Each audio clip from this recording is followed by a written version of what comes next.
கண்ணு good morning. நான் உங்கள் மேக்ஸ் டீச்சர். எல்லாம் என்ன பண்ணுறீங்க? நல்லா படிக்கிறீங்களா? பாருங்கள், மேக்ஸு ரொம்ப ரொம்ப ரொம்ப ரொம்ப முக்கியமானது. மேக்ஸ் நல்லா தரவாக படிச்சிங்க அப்படின்னா கேம்பஸ் பாருங்கள், நல்ல ஒரு college, engineering college Coimbatore side இல்லைனா மெட்ராஸ் சைடு போய் ஜாயின் பண்ணிக்கலாம். பண்ணிங்கன்னா கேம்பஸில் கண்டிப்பாக செலக்ட் ஆகிடலாம். மேக்ஸு கான்செப்ட் ஓரியன்டாக நல்லா தரவாக படிங்க. மேக்ஸ் நல்லா படிச்சிங்கன்னா கண்டிப்பாக லைஃப்பில் நல்லா செட்டில் ஆகிடலாம். ஓகேவா? ஒன்றுமே இல்லை, ஜஸ்ட்டு ஃபார்முலா தான்.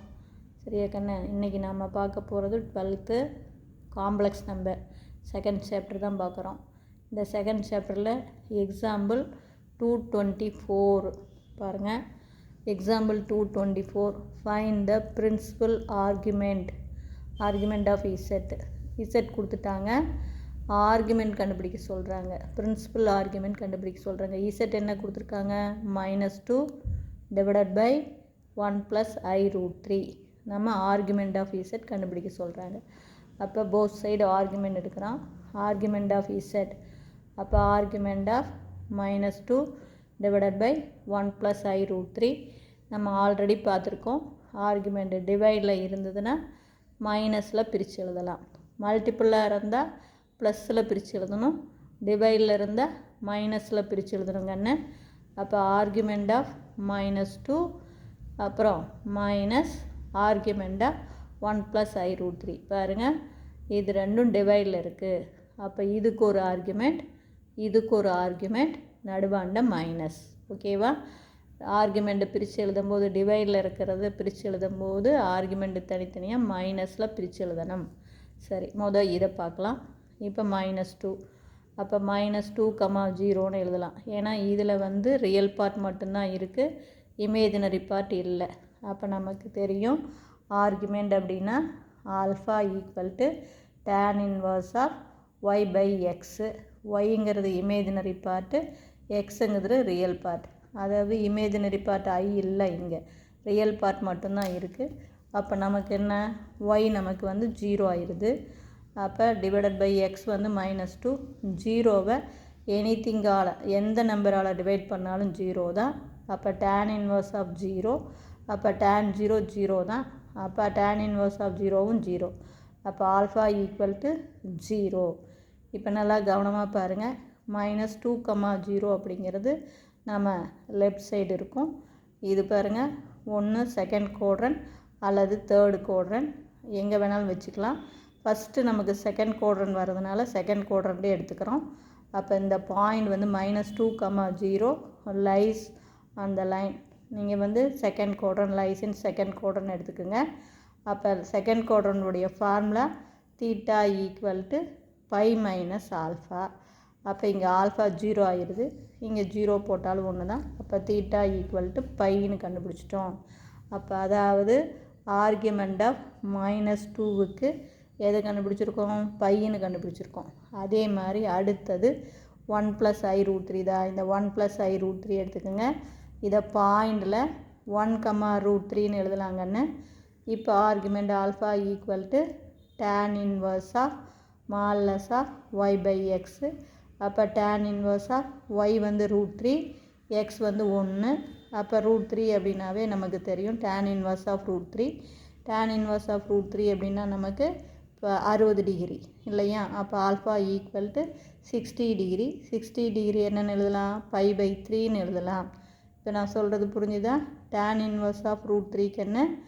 அப்போ அது 60 டிகிரி. இது உங்களுக்கு ஆல்ரெடி உங்களுக்கு தெரியும். அப்போ தேர்ஃபோர் இப்போ பாருங்கள், அதாவது 1, √3 ரெண்டுமே பாசிட்டிவ். இது ஃபஸ்ட்டு குவாட்ரண்ட் அப்படிங்கும்போது θ = ஆல்ஃபாங்கிறது ஃபார்முலா. அப்போ θ = π/3. ஆக மொத்தம் -2 minus argument of -2 minus argument of 1 + i√3 போட்டிருக்கோமா? இதனுடைய ஆர்குமெண்ட்டு பைன்னு கண்டுபிடிச்சிருக்கோம், இதனுடைய argument π/3. Hence argument of z = π - π/3. அப்போ கிராஸ் மல்டிபிள் பண்ணிங்கன்னா 3π - π/3. அப்போ 2π/3. இது புரிஞ்சுதா? ஜஸ்ட்டு ஒன்றுமே இல்லை, ஆர்குமெண்ட்டு ஆர்குமெண்ட் மட்டும்தான் போட போகிறோம். இது டிவைடில் இருக்கிறதுனால ஆர்குமெண்ட்டில் மைனஸில் பிரித்து எழுதணும். அப்போ இந்த இதுக்கும் ஆர்குமெண்ட் கண்டுபிடிக்கணும். என்ன கண்டுபிடிக்கணும்? ஆல்ஃபா கண்டுபிடிக்கணும்.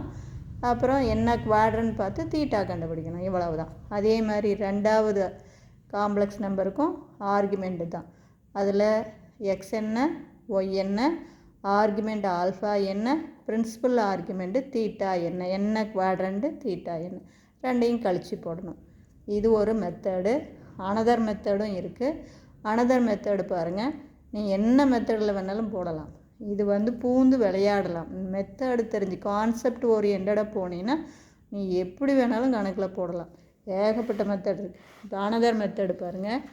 இப்போ -2 டிவைடட் பை 1 + i√3.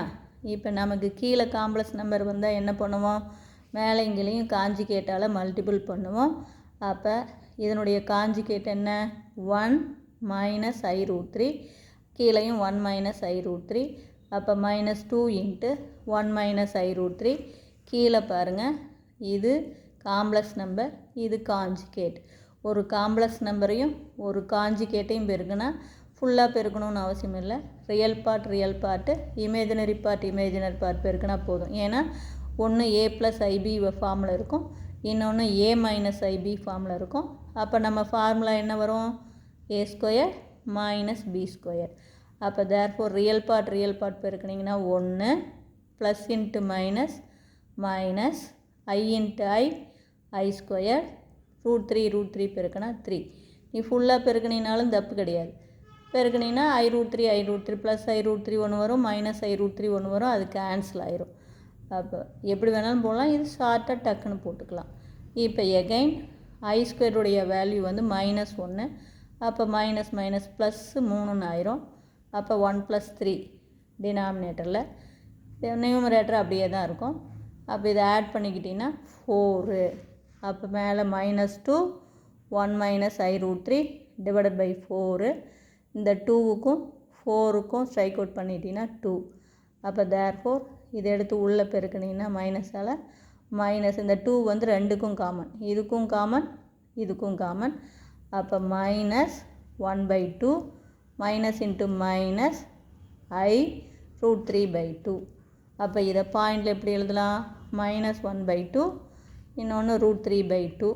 அப்போ தேர்ஃபோர் நமக்கு ஆர்குமெண்ட் தான் வேணும், மாடுலஸ் வேண்டாம். அப்போ ஆல்ஃபா = tan 1 y/x. அப்போ tan 1 √3/2 டிவைடட் பை -1/2. 2 கேன்சல் பண்ணிக்கலாம். அதுக்கு அடுத்தது மாடுலஸ் இருக்கிறதுனால இந்த மைனஸும் கேன்சல் ஆயிரும். அப்போ ஆல்ஃபா = tan 1 √3. அப்போ √3 அப்படிங்கும்போதே உங்களுக்கு தெரியும், இந்த ட்ரையாங்கிள் 30 டிகிரி 60 டிகிரி 90 டிகிரி. அப்போ நம்ம ரேஷியோ எப்படி? 30க்கு ஆப்போசிட் 1, 60க்கு ஆப்போசிட் √3, 90க்கு ஆப்போசிட் 2. நல்லா பார்த்துங்க. இது ஈஸியாக மெமரியில் வச்சுக்கலாம். 1 2 3 √3. புரியுதா? 1 2 √3. சரி, இப்போ நம்ம √3 இருக்கா, கீழே 1 இருக்குன்னு அர்த்தம். அப்போ 60 tan 60 tan 60 தான் opposite side by adjacent side. அப்போ தேர்ஃபோர் √3க்கு ஆப்போசிட்டில் இருக்கிறது 60 டிகிரி. அப்போ தேர்ஃபோர் ஆல்ஃபா = 60 டிகிரி. இப்போ புரிஞ்சுதா? tan 1 of √3 அப்படிங்கும்போது நமக்கு 60 டிகிரி. அப்போ the complex number lies in second quadrant. இது எப்படி லை பாருங்கள், எக்ஸ் மைனஸில் இருக்குது, ஒய் ப்ளஸில் இருக்குது. அப்போ தேர்ஃபோர் இது எங்கே இருக்கும்? செகண்ட் குவாட்ரண்ட்டில் தானே இருக்கும். பாருங்கள், x minus left side, y plus upward. அப்போ இது செகண்ட் குவாட்ரண்ட். அப்போ செகண்ட் குவாட்ரண்ட்டில் நமக்கு formula theta = pi minus alpha. அப்போ தீட்டா = பை மைனஸ், நம்ம கண்டுபிடிச்ச ஆல்ஃபா என்ன? π/3. இதை கிராஸ் மல்டிபிள் பண்ணிங்கன்னா 3π - π/3. அப்போ கழித்து போட்டிங்கன்னா 2π/3. இந்த மாதிரியும் போடலாம்.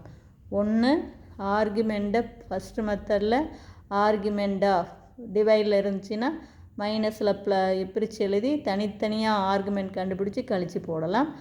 அல்லது மேலையும் கீழையும் காஞ்சிகேட்டால் மல்டிபிள் பண்ணி ஒரே காம்ப்ளெக்ஸ் நம்பராக மாற்றிக்கிட்டு அதுக்கப்புறமா என்ன பண்ணிக்கலாம், ஆர்குமெண்ட் போட்டுக்கலாம். எப்படி வேணாலும் போடலாம். அது வந்து உங்களுடைய இது வில் பவர். இதுக்கே இன்னொரு மெத்தடு, தேர்டு மெத்தடும் இருக்குது. அது பாருங்கள், தேர்டு மெத்தடும் ரொம்ப ஈஸி தான். Another method. இந்த கணக்குக்கு 3 மெத்தட் இருக்குது. எதில் வேணாலும் நீ பூந்து விளையாடலாம். இங்கே பாருங்கள், -2 டிவைடட் பை 1 + i√3 இருக்கா. 2ஆல் டிவைட் பண்ணிக்கிங்க. 2ஆல் டிவைட் பண்ணால் இது -1. இது என்ன வரும், இதையும் 2ஆல் பண்ணணும். எல்லா டேர்மையும் 2ஆல் பண்ணணும். இது 1/2, இது i√3/2.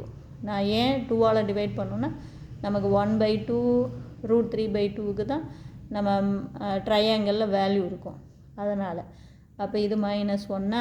இப்போ பாருங்கள், இந்த -1உடைய polar form cos π + i sin π. உங்களுக்கு ஆல்ரெடி தெரியும், cos π-உடைய வேல்யூ -1, sin π-உடைய வேல்யூ 0. அதனால தான் இது 0 ஆயிரும், இங்கே -1. ஆக மொத்தம் -1உடைய formula polar form cos π + i sin π. இப்போ இங்கே பாருங்கள், இது 1/2 + i√3/2ன்னு வந்திருக்கா. 1/2 நம்ம ட்ரையாங்கிள் பாருங்கள், ஆல்ரெடி நம்ம ட்ரையாங்கிள் 30 டிகிரி 60 டிகிரி 90 டிகிரி போட்டோம்மா. 1/2 பாருங்கள், 1/2 இன்னொன்று √3/2ன்னு வந்திருக்கா. இப்போ 1/2 அப்படிங்கிறது நம்ம போலார் ஃபார்மில் ஃபஸ்ட்டு காசு இருக்கணுமா. அப்போ காசு அப்படின்னுடைய ஃபார்முலா என்ன, காசுடைய formula adjacent side by hypotenuse. அப்போ 1க்கு adjacenceல இருக்கிறது 60 டிகிரி. அதே மாதிரி √3/2 இருக்கா. அப்போ √3 அப்படின்னா √3க்கு ஆப்போசிட்டில் இருக்கிறது 60 டிகிரி. நல்லா கவனமாக பார்த்துக்கோங்க கண்ணு. அதாவது இந்த 60 டிகிரியை வச்சுக்கிட்டிங்கன்னா 1/2, அது cos 60. cos 60உடைய answer 1/2. அதே sin 60உடைய ஆன்சர் √3/2. சரியாக வந்துருச்சா. ரியலில் வந்து காசு இருக்கணும், இமேஜினரியில் சைன் இருக்கணும். இப்போ 60 டிகிரியில் கையை வச்சு பார்த்துக்குங்க. 1/2 என்னென்னு சொல்லலாம், cos 60க்கு cos 60க்கு adjacent side by hypotenuse. அப்போ 1/2 வரும். அப்போ 1/2 என்னென்னு எழுதலாம், cos 60ன்னு எழுதலாம். அதே √3/2 என்னென்னு எழுதலாம், sin 60ன்னு எழுதலாம். இது புரியுதா. இது ட்ரிக்னாமெட்ரி ஆங்கிள் நல்லா தெரிஞ்சால் இது டக்குன்னு நீங்கள் போடலாம். அப்போ இதை 1/2 cos 60ன்னு எழுதலாம், cos π/3. √3/2 sin 60, sin π/3ன்னு எழுதலாம். புரியுதா. 60ன்னா π/3. அப்போ பாருங்கள், இது ரெண்டும் டிவைடில் இருக்கா. டிவைடில் இருந்தால் என்ன பண்ணுவோம், ஆங்கிளை சப்ராக்ட் பண்ணுவோம். அது நமக்கு தெரியும், நல்லா ஞாபகம் வச்சிங்க. மல்டிப்பிளில் இருந்தால் போலார் ஃபார்ம் வந்து மல்டிப்பிளில் இருந்தால் ஆங்கிளை ஆட் பண்ணிக்கணும். போலார் ஃபார்ம் டிவைடில் இருந்தால் ஆங்கிளை சப்ராக்ட் பண்ணணும். நியூமரேட்டரில் இருக்கிற ஆங்கிளிருந்து டினாமினேட்டரில் இருக்கிற ஆங்கிளை கழிக்கணும். அப்போ காசுக்குள்ளே நியூமரேட்டரில் இருக்கிற ஆங்கிள் π -π/3.